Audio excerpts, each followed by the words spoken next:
Hi everyone, what's up? It's me. So today we are going to be reviewing this rental car 2021 Mazda CX-5 Touring. So let's get into it. All right, now looking at the styling, this is the shape of it.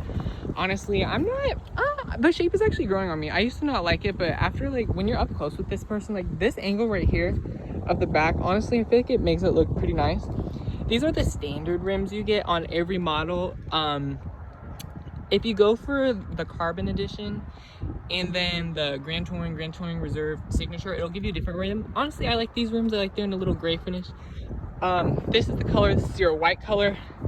This is a very nice white. I'm not a fan of white cars, but I honestly really like this shade of white. Honestly, I think white cars are just like a really boring color. Looking at the side, or the front actually, you get LED headlights standard on every model. These are the and you get LED high beam, which is really nice. These are actually the standard LED. You could get an optional adaptive LED with LED outlines. I would go for that just because it looks nicer, but you get standard LED headlights, full LED headlights on every model, so that's really nice, and I love that they include that. You can actually, no fog lights, you can get that as an option. It'll be LED fog lights right there. You can actually get a foot activated liftgate if you get this optional package on the Touring model, and then all the rest of the trims will have it. Obviously, this one doesn't have it. So let's open it up. No power tailgate. And you can see, you get a pretty good amount of cargo room. Yeah. And you can also fold down the seats just like that, which I think is very nice. Power tailgate button would be right here. However, we don't have it. I would option that in because ooh, I almost got my fingers caught in there. Ooh, shit. Damn, this car is hella dirty. I'm sorry, I would clean it, but why would I clean a rental car? Oh, I wish you would clean it for us. Just go look at a white Mazda CX-5 and then you'll see what it looks like. Here's the key they give you. This is Mazda's updated key. It's actually really light. It looks more expensive than it feels. So it's cheap plastic. Whenever I give my car key for people to go in my car, they always don't. They're like, how do you unlock it? Bitch, just look on the side for the buttons. Keyless entry with push button start is standard on the Touring model. Open it up like that. Now when we look inside, you get a 6-way power driver's seat with manual lumbar. You can actually get an 8-way power driver's seat with 2-way power lumbar. You actually have to get a special package on this model to get that. Honestly, I would go for that package because you also get, it'll give you real leather seats as opposed to this leatherette. It'll give you a power passenger seat, which this is only manual. It'll give you a power tailgate, a sunroof, which I think is very necessary in a car. And it'll also give you the Bose sound system. This is just your standard Mazda sound system. It sounds pretty good for a standard sound system. It has a okay amount of bass and it actually gets really loud, but when it gets really loud, the music gets distorted. So I would go for the Bose sound system, but definitely for a bass sound system, this is pretty good. Now looking at this interior, honestly, this is a very nice interior. Let's roll up the window since it's a little bit windy. Push button start is standard on every model, including the sport model. There are 6 models you can get. Oh, look, one touch windows are standard on every model, which I think is really nice. There are 6 models you could get. Sport, which is base model, Touring, which is this one. Then you could get a Touring package on this model, which adds some features that I just talked about. Then you could get the Carbon Edition. Then you could get, which is basically a Touring model with the Touring package, but you also get red leather, some black rims, and the cool gray exterior color that you can only get on that model. And then you get a Carbon Edition with the turbo engine. And then you could also get the Grand Touring model, Grand Touring Reserve, and Signature. Damn, 7 models. That's a lot. It's kind of confusing, but it's whatever.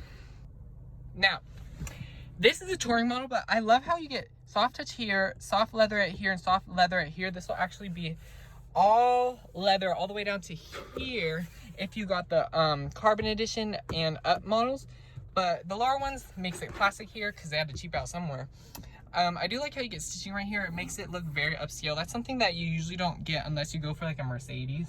And it's real stitching. I know Toyota has stitching in their vehicles, but a lot of times it's the fake stitching. And honestly, I don't like the fake stitching. That's really nitpicking of me, but you could just tell it's obviously fake.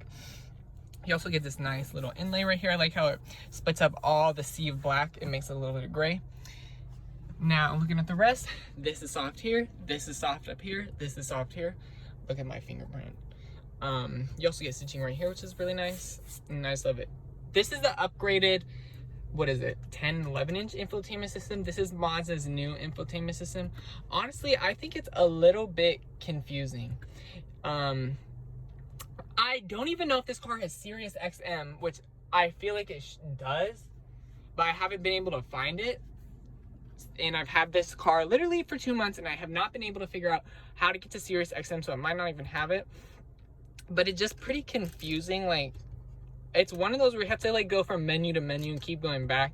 I actually like Mazda's old infotainment system better, but I'm not nitpicky on infotainment systems. You don't get navigation, but you could get that as like a $500 option. But yeah, you get all the driver assistance: forward collision warning, lane departure, lane keeping assist, adaptive cruise control, blind spot, rear cross traffic alert, standard on every single model, which is really nice. What they added for this year though, which this model doesn't have, but if you go for the, I think the Signature, you get rear cross traffic braking, and then you get some other safety feature. I don't remember what it is. But, yeah. This is your standard gauge cluster you get. This is a pretty old gauge cluster. It's okay. I'm not nitpicky with gauge clusters. This is all you can do. You can't really go through your settings. That's literally all you can do just by pressing. I usually leave it on how much gas I have left, whatever. By just pressing this info button. You don't have paddle shifters, but you could actually get paddle shifters if you go for a turbo model, which is obviously is not, because it doesn't have the paddle shifters. You also get rain sensing wipers, which is very nice. You get rain sensing wipers standard on every model. A lot of cars don't even have rain sensing wipers in this class, so I think it's really nice that they threw that in. They also give you automatic headlights, which is like a given, but like they give you auto high beams as well, which a lot of cars in this class make you pay a little bit extra for. Door panel, you got okay storage. My Volkswagen Golf I used to have more storage in here, but like I'm not complaining about that. That Golf just had a really good amount of storage. Opening up the glove box, it falls slowly. This is how big it is. It doesn't have an AC in there. I wasn't expecting that. I don't think they need to add it. It's not a necessary feature. My Volkswagen Golf had an AC in the glove box, but I actually like rarely ever used it. It didn't really like work. So that's kind of like a pointless feature, but some cars have that, so keep it in mind. You also do not get an auto dimming rearview mirror if you go for the, I think it's the package on this model, you could get that, but you might have to go for a different model to get it. I'm not sure. Opening it up, this up here, you could put stuff in this. You have a little bit of storage. There's my $2 that I'll give to a homeless person if I pull up next to them at the light and they ask me for money. You also get 2 USB ports and a 12 volt, and you also get a 12 volt right here, and you also get dual zone automatic climate control standard on the touring models and up, and you also get heated front seats, which are standard on the touring models and up. You can get a ventilated seat right here, but you have to go for a Grand Touring Reserve to get that. Sitting behind myself, okay, I do not have a lot of leg room, but I put my seat so far back, like literally it's unnecessarily far back. Like you'll have enough leg room. Anybody has enough leg room in the back of this car. You can just move the seat up. You have plenty of room. I'm 6'3", and I like literally have the seat so far back, like you could even see it almost goes into the rear seats. But looking at the rear seats, you get 2 map pockets, which is very nice. A lot of cars only give you 1, and that really ups the premium feel that Mazda is trying to go for. Same materials as in the front, which is really nice. You get stitching as well. Same silver, same soft touch, same leatherette. Same leather that will go across here if you get for a higher model. You also get this sideways cup holder, which is really nice. So you get a cup holder back here. And folding this down, armrest. If you do go for the Grand Touring Reserve models and up, you'll get... Wait, no, you actually have to get a package on the Grand Touring Reserve to get ventilated front seats and heated rear seats. So, yeah. I like having heated rear seats. This one doesn't have it. Opening this up. Oh, my friend just... Oh, I'm sitting on the charger. Oh, my... This charger literally stuck up my asshole. What the fuck? Anyways. Sorry, I was like not wanting the wires to get all messed up, because you know what the charger's gonna make stuff. I like how you have this little storage area for here. You could put... I don't know what you could put in here, but you got whatever. 2 USB ports, which is really nice. Put this back down. I really like this, honestly. You also get 2 rear air vents, which is standard on the touring models and up. Very nice. Honestly, I think this is a really nice interior. It actually impressed me. Honestly, I think this leatherette, it feels like Toyota leatherette. Like, you know when you can tell it's fake? Like, Volkswagen has really good leatherette where it feels like leather. This is obvious. It's leatherette. Leatherette doesn't age well, so that's why I'll go for a real leather, because after a while, it's going to start feeling like scratchy, and it's going to start feeling like vinyl. But I really do like this. These suede inserts they give you, I think they're really nice, and it just makes this car look a lot more premium. All right, let's throw it in reverse and show you guys the backup camera. Honestly, I think it's a pretty good resolution. No complaints. Could be better, could be worse.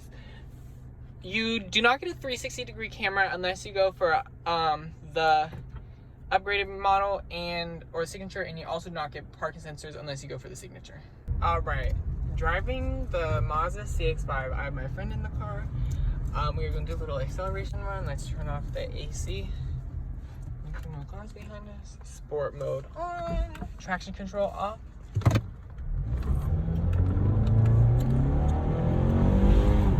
We didn't break traction.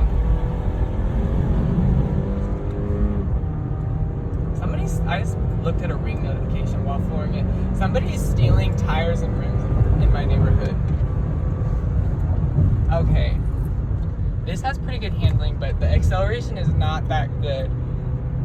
Like, my foot's all the way to the floor right here. It would be accelerating faster if I had kind of engaged it a little bit more. Like, you know when you have to, like, press it down, then it'll go into, like that. It would have been going faster. Like, this is a naturally aspirated engine. It's kind of slow, so a lot of times when you're trying to search for power, that's going to happen. So I would Donovan's gonna Snapchat. I would recommend getting the turbo version. This is the base version. You get a 2.5 liter 4-cylinder, 187 horsepower, 186 pound-feet of torque. The numbers might be different. It might be 187 torque, 186 power, whatever. Those are like the same things. Honestly, for a base engine, it's fine. I wouldn't say it's, you know, good for a base engine. I wouldn't say it's bad.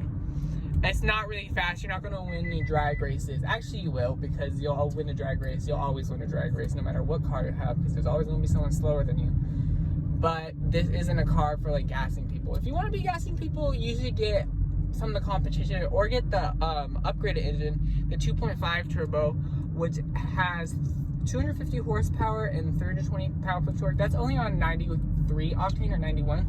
If you put it normal gas in it, it'll get 227 horsepower and 310 pound-foot of torque. So I would recommend always putting 93 in it. One thing that's good about the, let's see. Yeah, this is the car where you kind of have to rev it. I mean, I kind of have a lead foot, and I'm always like revving this thing up to 5 because I'm used to the turbo model, because my car has a turbo engine.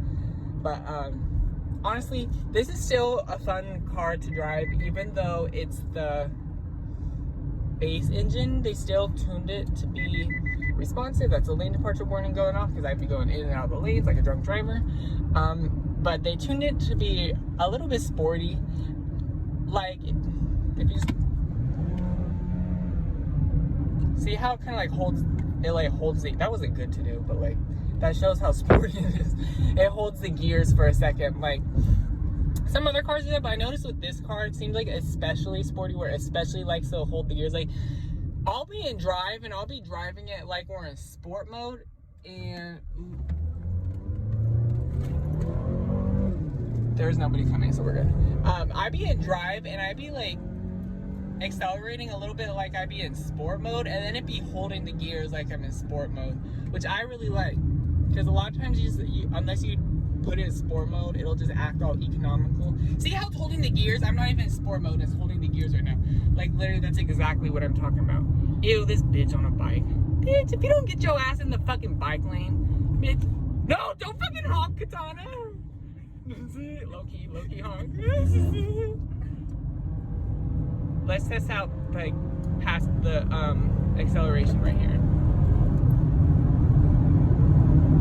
Yeah, I'm flooring it. Although, granted, I do have the AC on. I should have turned the AC off. But, let's see, you got it. This is the power you get when you're flooring it. Okay, we gotta slow down here. Here, Katana, you start filming me. Because now, let's test out the handling. Put it in sport mode. Put it in manual. No paddle shifters. If you want paddle shifters, you're gonna have to go for the turbo model.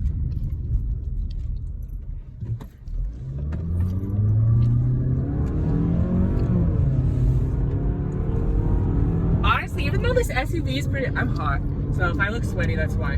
Honestly, even though this SUV is just the 2.5 naturally aspirated engine, it's still pretty fun. Like, I do enjoy driving this, and I'm not an SUV person. Like, I'm taking these back roads and I'm having fun. This thing handles pretty well. It ain't no hot hats, it ain't no sports sedan, but for an SUV, I think this has pretty decent handling. I haven't driven any like sport SUVs, but out of all the SUVs I've driven, this has the best handling. People are gonna be like, how does it have the best handling? Whatever. I haven't driven that many SUVs. Like, the SUVs I be driving are like Ford SUVs. Like, you know, Ford SUVs be driving like shit. No, I'm just kidding. Am I kidding? Now, let's take this turn. Put it in third. We're going 60. Confident. 35. They want us to take this turn at 35. We're doing 70. In an SUV. Now we're braking right here.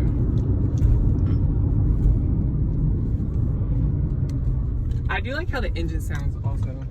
Sorry, I ran that stop sign. But this is like back road, so who cares about running that stop sign? I knew nobody was coming. It was a four-way stop. Honestly, this transmission is pretty fun too. Like, it's no dual clutch, but it shifts pretty good for a single clutch. Put it back into, put it in drive. Now that we're starting to get behind cars, here, I'll start filming again. Now, the comfort, honestly, this is a pretty comfy SUV. I wouldn't say, you know, it's super comfy. I wouldn't say like it's plush, but it's pretty comfy. It's comfy enough. Ride quality, it has pretty good, really good ride quality. I think it's pretty soft. Goes over the bumps well, better than my Mazda 6. And the transmission is smooth, really smooth. Shifts pretty smooth. It's a 6-speed automatic. That's your only transmission option. You can't get a dual clutch, you can't get an 8-speed, can't get nothing. Just a 6-speed automatic. So I think Mazda is working on a new transmission because this is starting to get old. But this is apparently a really bulletproof, reliable car and transmission, which doesn't surprise me because Mazda is kind of partnering with Toyota a tiny bit, and they're at the top of their game for reliability. Wow, you get a really fun to drive car. I wouldn't say really fun. A pretty fun to drive car. You get tons of standard features and lots of features, and then you also get a luxurious interior and nice styling. And it's not even that expensive. Like this one, I don't know how much this one costs, but I'm pretty sure the MSRP is around, I couldn't see it being, at the cheapest, you could probably find a touring model like this, front wheel drive, brand new. You could probably find one for around $26,000 to $27,000 easily, maybe up to $28,000 to $29,000 for all-wheel drive if you have that touring package. But this, you get everything, like fun, cheap, luxurious, and it's not that, oh, that's a complaint. Here's my complaints about this car, the driving dynamics. The gas tank, when it's full, it only has 250 miles. So that's kind of annoying. You're like, okay, whatever. But this costs $50 to fill up. So $50 to fill up and you only get 250 miles. That is not that good. And here is the MPG. I have not been getting that good of MPG, but then again, I kind of have a lead foot. So I'm not blaming the car. And another thing is the turbo option is actually cheaper to maintain. Because when I go to the Mazda dealership to get mine serviced, they be telling me how the oil change on the turbo model is $50, but this model is $100. So if everybody enjoyed my review, like and subscribe. Thanks. Bye.